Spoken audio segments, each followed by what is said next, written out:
Taksi, Vukovar, noćas mora past, idemo dalje.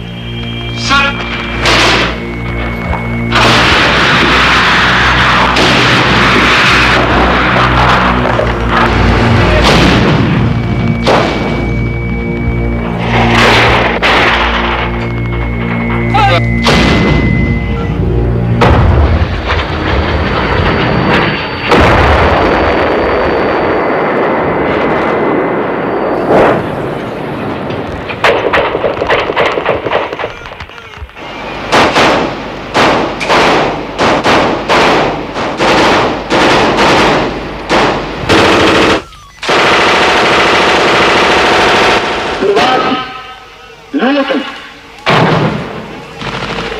Jugoslovenska narodna armija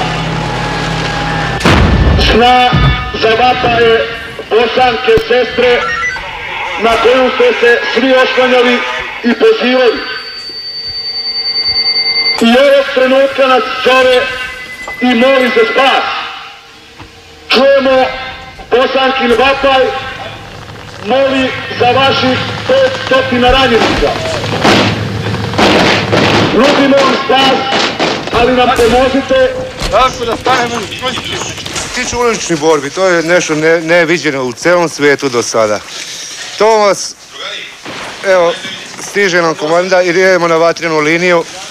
Srećno drugovi, dolazite, pomozite. Ja bih htio da pozdravim ženu i buduće dijete, ako Bog da bude sin. I sretno, brate. Ajde, srećno. Pozdravljam ženu i 3 djece na kući.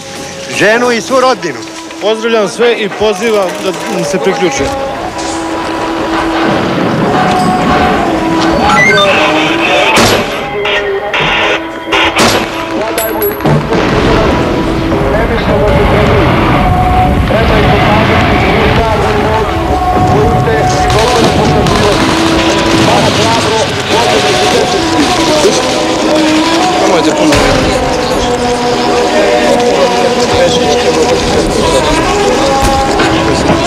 Bili smo u podrumu nas 20, imali smo dovoljno hrane i vode jer su se brinuli ovi mlađi ljudi.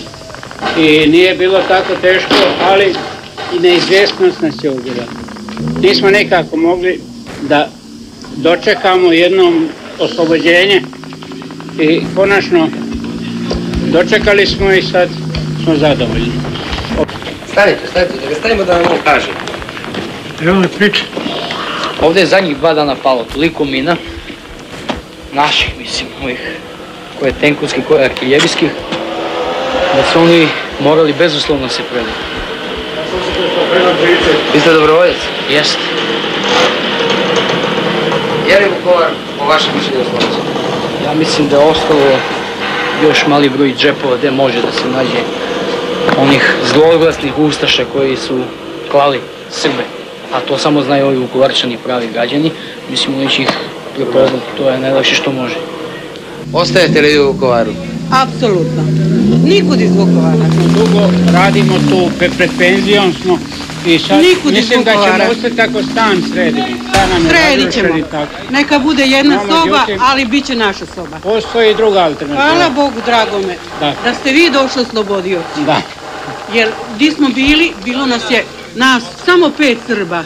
Ostali svi Hrvati. Dobro, bilo je u redu. Brinuli su oni o nama, brinuli jer su radili u opštini na snabdevanju, pa su uvek dovlačili. Evo vidite, danas bijeli kruh. Da, dobro je, da. Mi smo imali sreću. Jer pred njima nismo smjeli reći da je nego kruh. Šta ti me...